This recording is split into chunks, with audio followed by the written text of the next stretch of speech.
தமிழ்நாடு முழுவதும் நடைபெற்று வரும் வாக்காளர் பட்டியல் தீவிர சிறப்பு திருத்தப் பணிகளில் படிவங்களை பெற்று நிரப்பிக் கொடுத்தவர்கள் தங்களது படிவம் தேர்தல் ஆணையத்திற்கு சென்று சேர்ந்து விட்டதா என்பதை எப்படி அறிவது என குழப்பம் நீடிக்கிறது. இது தொடர்பாக தேர்தல் ஆணைய அதிகாரிகளிடம் கேட்டபோது வாக்காளர்கள் பூர்த்தி செய்து வாக்குச்சாவடி நிலை அலுவலரிடம் கொடுத்த படிவம் பதிவேற்றம் செய்யப்பட்டு விட்டதா என்பதை ஆன்லைனில் அறிய முடியும் என்று கூறினர்.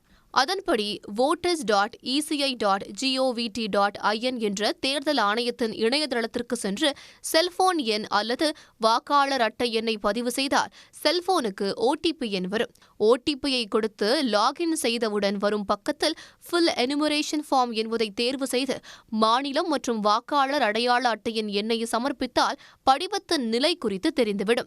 பூத் அலுவலர் தங்களது படிவத்தை பதிவேற்றம் செய்திருந்தால் ஆல்ரெடி சப்மிட்டட் என திரையில் தெரியும். அப்படி படிவம் பதிவேற்றம் செய்யப்படவில்லை என்றால் ஆதாரை சமர்ப்பிக்க கோரப்படும். அப்படி பூத் நிலை அலுவலர் SIR படிவத்தை பதிவேற்றம் செய்யவில்லை என்றால் சம்பந்தப்பட்ட அலுவலரை தொடர்பு கொண்டு உறுதிப்படுத்திக் கொள்ளலாம்.